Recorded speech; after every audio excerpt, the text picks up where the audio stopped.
Welcome to TCM, everybody. I'm Ben Mankiewicz. Tonight our focus is on the movies of German writer-director Werner Herzog.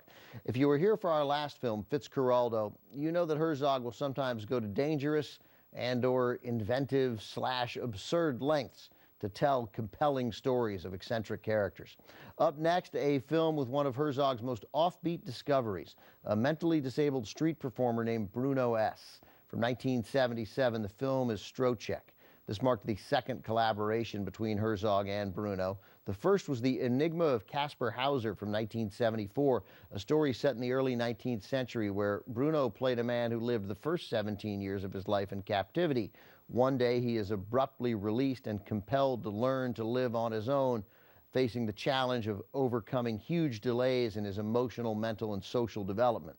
Critics praised Bruno's totally natural performance, and in truth, he and Caspar Hauser had several similarities.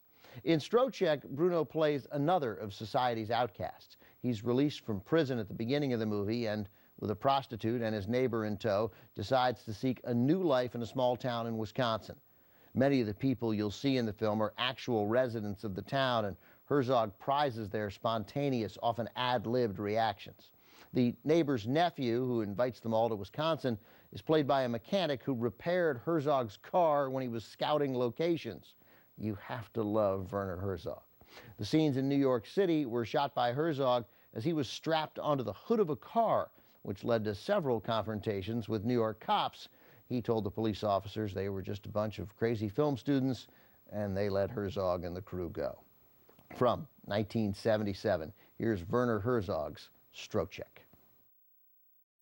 You might have noticed in the opening credits of Stroszek, director Werner Herzog thanks documentary filmmaker Errol Morris. Morris introduced Herzog to the town he used in Stroszek, known in real life as Plainfield, Wisconsin. It is the home of Ed Gein, the serial killer who inspired the Norman Bates character in Alfred Hitchcock's Psycho. Morris had been working on a documentary about Gein and was upset with Herzog for using the town in his film. Herzog put in thank you as a way of making amends to Morris. Today, Herzog and Morris stand as two of the finest documentary filmmakers of all time.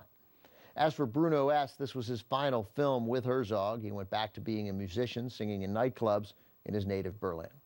Up next, more from Werner Herzog in the Amazon rainforest in a story of greed and madness.